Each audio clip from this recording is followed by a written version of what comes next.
Hello, everyone, and welcome back to Identity Insights by Indicio. Today marks the last day of our special series this week, where we have been doing recaps of IIW, or Internet Identity Workshop, with some of the Indicio team members that have been at the event. Today, I'll be talking with both Sam and Mike about their different experiences at the final day of IIW. Here are some excerpts from that conversation.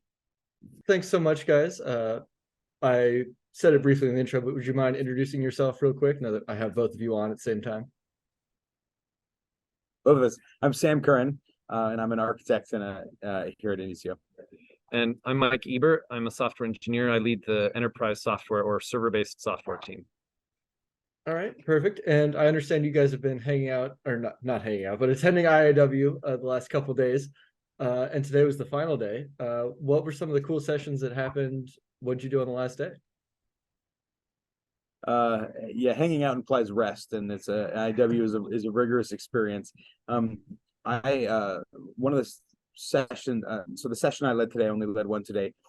I talked about the universal wallet backup container, this idea that I've kind of loosely had and talked a little bit in the community about sort of a semi-universal wallet backup format for backup and restore that can also enable portability between wallets. And I had a few light ideas on how it might be done with some inspiration coming from a couple different sources.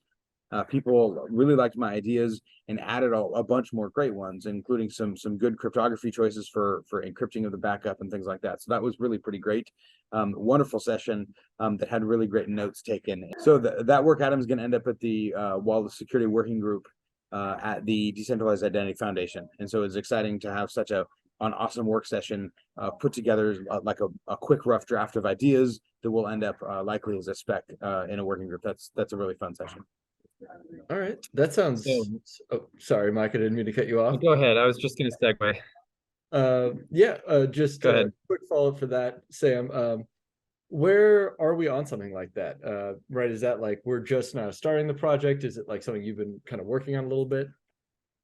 Beginning ideas. We've talked about it, and there's been efforts, not really broadly universal, but to back up and restore specific wallets. But there hasn't really been sort of a broad scale effort. And doing something that's more universal like this, I think has the potential for a huge assist to interoperability and portability between wallets. And that will solve a big problem that kind of everyone has.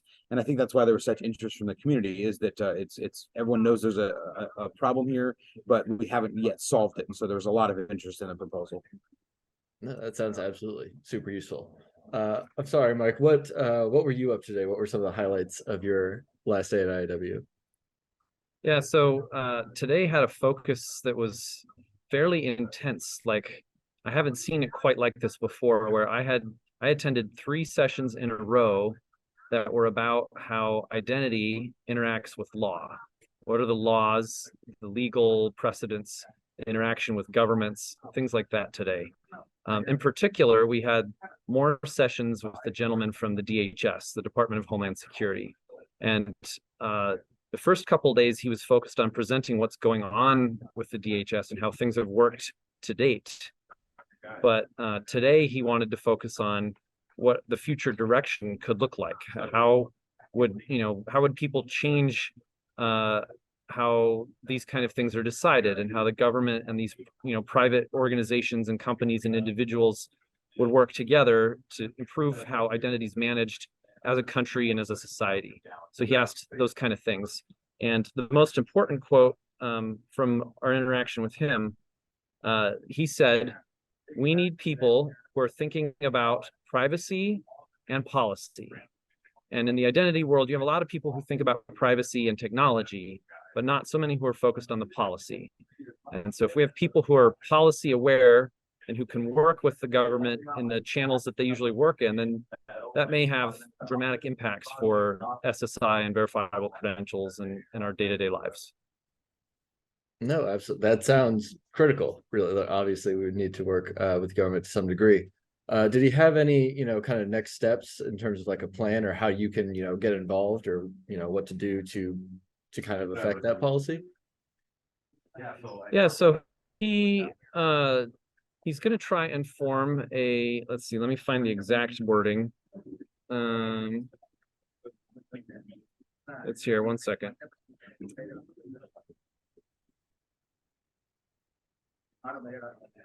There it is. He's looking at creating a federal advisory committee. And so I think the idea here would be to look for the people who are forming such an advisory committee, let him know that we're interested, to help point to who the leaders are that would be good to advise the government. And if we can, collaborate with the government, as they're asking for advice through this committee, if the identity community can come up with good recommendations, broad guidelines, and then when they ask for them, specific recommendations for best practices and things like that, providing that guidance to them will help them make good decisions that have, when they go to start asking for RFIs and RFPs and specific questions about how to implement things, if they have those broad guidelines and the good advice from the leaders in the community, that will help guide them in the right direction. So they're not asking us for the wrong things in the future. Do we know, is that going to be, again, sorry to follow up with the time frame, is that going to be pretty soon that they're looking to form this committee? Is it like a goal for next year? Do you know? So his name is Ken, and he said that he wants to come back to IIW in 6 months and say what he was able to do in that time. He's hoping to accomplish assembling that committee in the next 6 months. Well, yeah, now that the conference has concluded, what were some of the key takeaways? There's always so many discussions that are really interesting, but one of the things that was really obvious this time is how many people are really understanding and thinking about the getting to root of trust for credentials, why they should trust an issuer or a verifier for a credential, and so the trust list and decentralized ecosystem governance, which incorporates machine readable governance and all these words that we've been experimenting with for how to describe this accurately. The community is ready for the concept. There was high interest in all, nearly every day there were discussions about this, and so it's very obvious that there's a large awareness and lots of interest in that in the community. I was pleased to see how much alignment there was on what those ideas should look like too. And so Sam did some really important work to coordinate the efforts between multiple organizations. I think that some of those efforts are merging immediately. Some of them will be in sync later on, but are headed the same direction. And so it's unlike some of the other efforts in the community. There was not been a lot of contention about it at all. Everybody needs it. Everybody's working on it, and it's go time. Let's get it done. Awesome. Thanks so much for your time today, guys. Get home safe. We'll talk to you later. Thanks, Tim. Thanks, Tim. We'll catch you later.